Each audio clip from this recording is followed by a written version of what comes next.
The Supreme Court gives President Trump the go-ahead to restrict mail-in voting, impacting nearly all of Colorado's voters.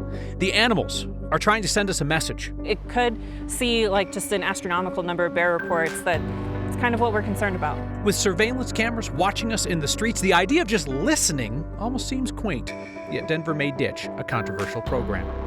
And sheriff's deputies in Costilla County make their own call for help. A scandal-plagued sheriff's office can't keep covering that enormous rural county.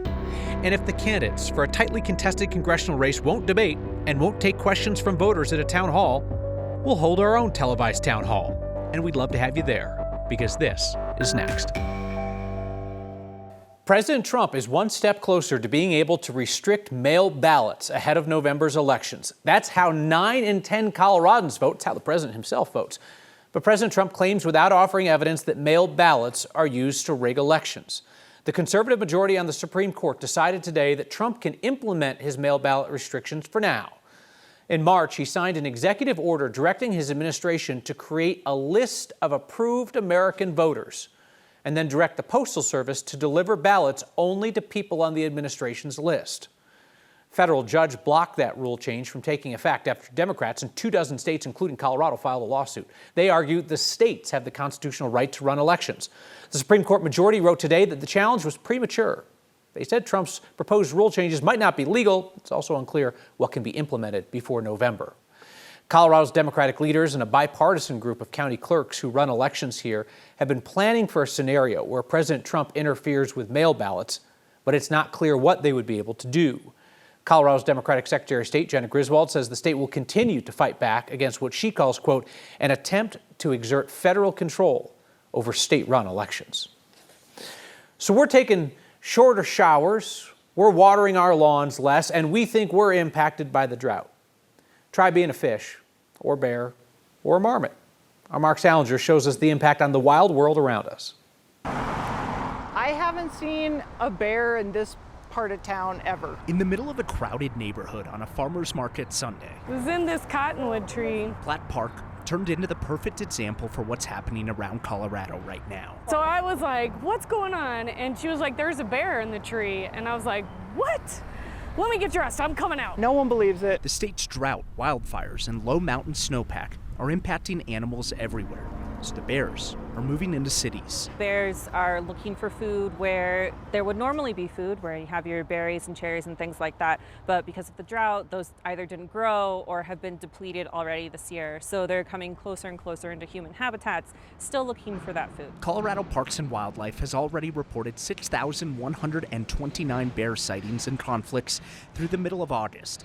Last year, in the same time, there was only 3,115. This year is on pace to have the highest number of bear reports since CPW implemented its digital reporting system in 2019. It could see just an astronomical number of bear reports. That it's kind of what we're concerned about. The bears in neighborhoods or college campuses or backyards make the news all the time, but the drought is impacting animals that are harder to reach too. We had about 160 animals we were following around the end of last year, and that dropped to about 60. At the Rocky Mountain Biological Laboratory in Gothic outside of Crested Butte, researchers are studying the impact a winter with little snow had on marmots. Mainly we think it's because the snowpack was so low. If there's no snowpack, they're all gonna freeze. And at reservoirs like Antero in Park County, kind of at a loss for words at it, actually. Millions of fish have died this summer as water is either purposefully drained to conserve it or used up in the drought. Fish salvages are being instituted across the state. Once water is drained out, those fish obviously need water to live, so otherwise they would all die. From picturesque reservoirs in the mountains, It was a big bear. It's a bear in the tree. to neighborhoods in the middle of the city, Colorado's drought and wildfires are impacting animals just like humans. And we still don't know the full impact yet. Even if you don't think you're in bear country, in 2026 you could be living in bear country because of just how far into suburban areas bears are coming. In late summer and fall, black bears enter hyperphagia, where they can spend up to 20 hours a day searching for food to get them through the winter. As natural foods become harder to find, CPW says that bears may travel farther and take greater risks, Kyle, to get the calories that they need. It all makes sense, right? As we were talking about this morning, Mark, I feel like The bears are like the sexy thing, right? Because everybody's like, oh, it's a bear, you know, and there are so many other animals that we just don't really pay that much attention. Well, and you see the bears, you know, at the Pearl Street Farmers Market right there in Platt Park, but you have to hike up deep into the mountains outside of Dothic, which our Ann Herbst did, to see those marmots that are facing those same struggles with the drought and wildfires. Mark Salinger, thank you. Indeed, Colorado's Drought Task Force says things are looking bleak across the state. 91% of the state is seeing drought conditions, and half of those areas are categorized as extreme drought, or even worse. Colorado's climatologist says this water year, the period between October and July, is the warmest on record by a large margin.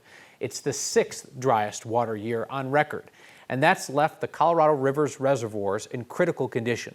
Blue Mesa is at a record summer low. Lakes Powell and Meade downstream, the largest on the Colorado, are at their lowest level since they were filled. And so, you know, where does this put us in terms of the big picture drought with respect to water supply? It's going to be one of the worst years for stream flow in most of our river systems across Colorado. State leaders are hoping that a strong El Nino is going to lead to a wetter than average fall, but it's too soon to tell whether that will mean more snowpack come winter. Before there was Flock watching us in the streets, ShotSpotter was listening, raising similar concerns about surveillance and over-policing. Now, ShotSpotter's contract in Denver is up, and the city is considering alternatives. Our Angeline McCall has been keeping an ear to the debate. The devices might be hidden, almost unnoticeable, but the conversation around them has never been quiet. This was a whole community full of people that were against this, and you know, we are rarely listened to in our community. 10 years ago, youth violence advocate Jason McBride spoke out when Denver approved a contract for ShotSpotter, technology that uses audio to detect gunshots. Anytime these things come, it negatively affects people in my community. And that did influence police to come more into communities that with people that look like me. He worried then that the devices would disproportionately send more police to communities of color. And he says, a decade later, he's not convinced it's been effective. Here's some of the data. DPD says ShotSpotter led to about 103 arrests per year since 2020. Compare that to the last 3 months alone, when DPD made 8,000 arrests just in Q2 of 2026. The city has wasted so much money just not listening to the citizenry who is under these things that they're trying to do.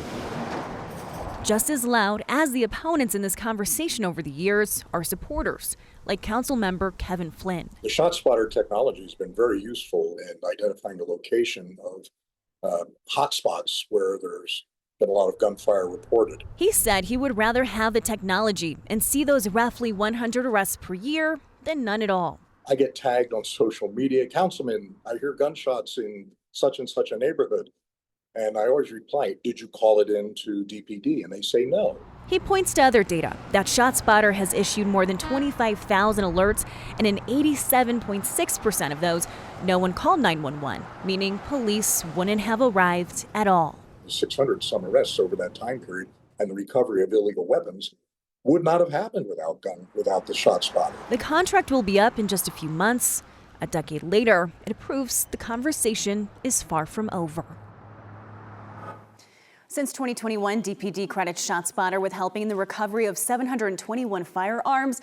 Just as a comparison, though, they recovered 474 firearms in the past 3 months or so.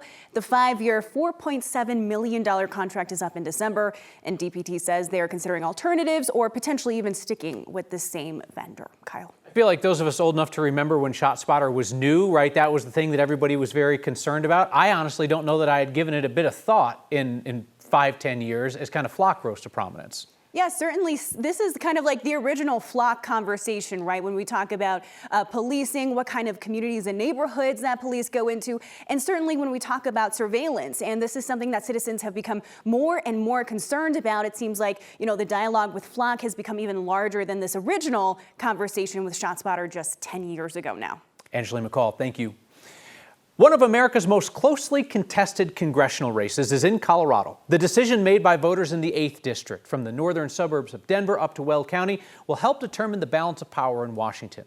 Republican Congressman Gabe Evans and Democratic State Rep Manny Rutinel have not yet agreed to any televised debates. They declined to debate on 9 News, and they also declined to appear individually at televised town halls to answer questions directly from voters. So 9 News is going to host a live televised town hall to hear from those Coloradans in the 8th Congressional District about what's most important to them and what they want out of their elected representatives. We'll do it live Thursday, October 1st, 6 to 7 p.m. from Greeley. If you live in the 8th Congressional District, Greeley, Thornton, Brighton, North Glen, Commerce City, points in between, and you'd like to come out to this televised town hall, we would love to have you there. Email next@9news.com for more information.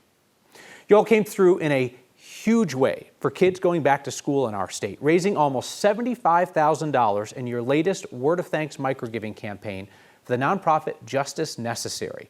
They put hygiene supplies and period products in schools so that students can take home shampoo or deodorant, laundry detergent, whatever they need to be clean and comfortable. If you missed out on that weekly microgiving effort or any of our recent campaigns and you're willing to chip in a few bucks, you can still do that. Just go to wordofthanks.org. That's also where you can see the full impact of your $19 million in giving since 2020. There's a map, there's a searchable list with how much you've raised for each nonprofit.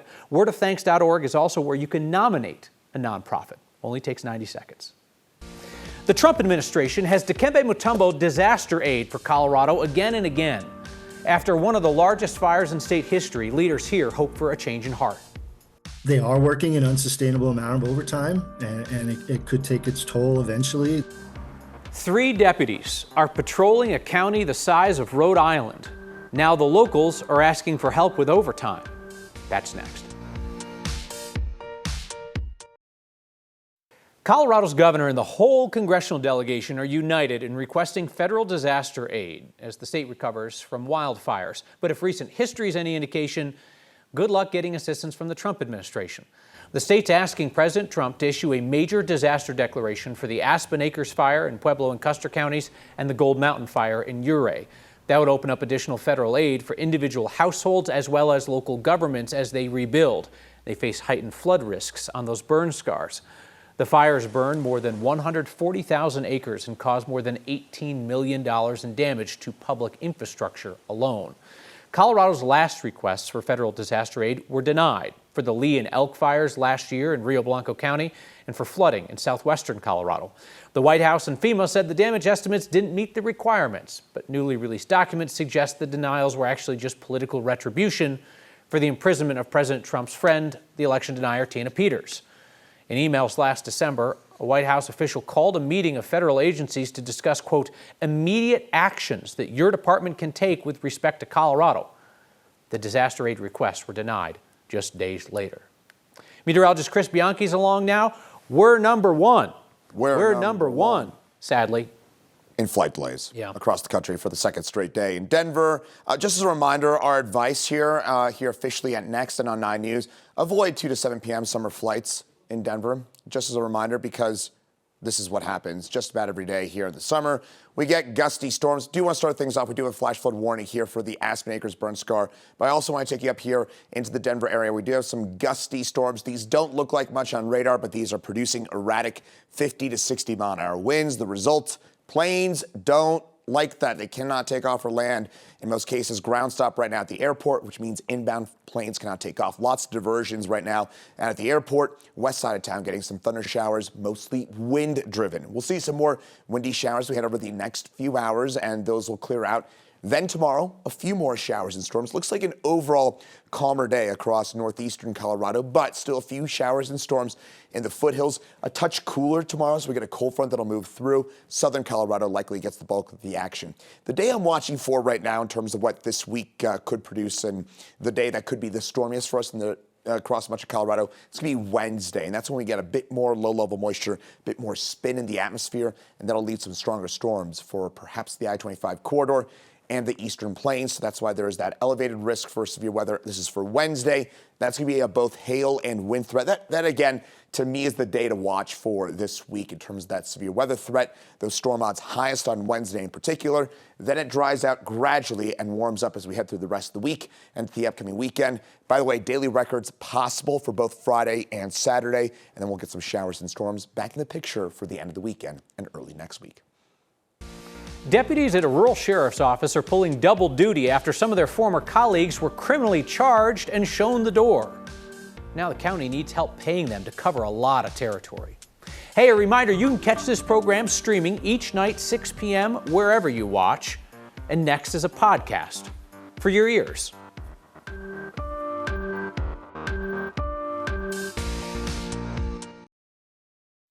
The Costilla County Sheriff's Office in southern Colorado is working overtime after a series of scandals that led to the resignation and indictment of most everyone in the department.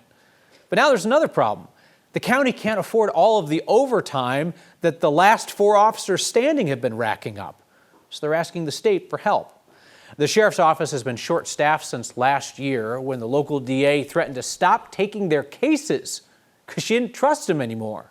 The sheriff was indicted and resigned. The undersheriff and multiple deputies were also indicted. So that left the new sheriff with just 3 deputies to cover the 1,200 square mile county. At first, Colorado's Office of Emergency Management agreed to pay $180,000 for a mutual aid agreement where deputies from other departments would come in and cover shifts and get paid. But Costilla County says nobody's picking up the shifts. So they just want the money to pay their deputies directly. They are working an unsustainable amount of overtime, and it could take its toll eventually. Thank you for the mutual aid help. That really is not helping our problem. Our problem right now is overtime because we don't have anybody coming in from other areas of the state to support us, and we need help with overtime. So can we reobligate those funds to help pay for overtime? Costilla County commissioners met last week to declare an emergency. Interim sheriff says his deputies are, quote, prioritizing what's the most criminal. Funding for a pedestrian bridge leading to Denver Summit's new soccer stadium at Santa Fe Yards is starting to come together. The bridge over the railroads connecting the Broadway RTD station with the women's soccer stadium is expected to cost up to $23 million. Tonight, City Council voted to approve about a quarter of the funding, $4 million from a state grant, $1 million from the city. The Metropolitan District, the taxing district overseeing the project, expects that money to cover the design portion of the bridge, then maybe some of the construction. They say the rest of the funding will come from other grants and from property taxes. The stadium is set to debut by the beginning of the Summit's 2029 season. Construction of the bridge is expected to be done by 2030. Marilyn, that bridge sounds useful. It sure does. So we're not going to kill this one. Yes, unlike one particular bridge. We won't kill the bridge. It's a good bridge. We're back with your feedback next. Feedback tonight on how the drought is impacting wildlife. Louise writes, I know it is very, very bad for humans to feed bears. You're right, Louise. But Louise writes, given that they're coming into the cities now, couldn't someone do a food drop like windfall apples out in the woods so they can stay in their territory and get the calories they need? I know you didn't mean this, but all I could picture is like an airdrop of apples pelting bears in the woods and them being terrified by that. I know that's not what you meant. This text is actually pretty simple. It just says, give bears the fish. I like that. That's a divergent thinker. Give bears the fish. And my goodness, a bunch of you want to come to this 8th Congressional District televised town hall that we are holding. This is going to be on Thursday, October 1st, 6 to 7 p.m. on 9 News. Reagan wants in, Tom and Lisa in Thornton, Jim and Colleen in Greeley, Paul in Thornton, Tommy in Greeley. Here's the deal. If you live in the 8th, for real, you live in the 8th, we'd love to have you there. You can listen, you can talk. We just want to be able to have a dialogue about the issues in that district if the candidates aren't going to take questions.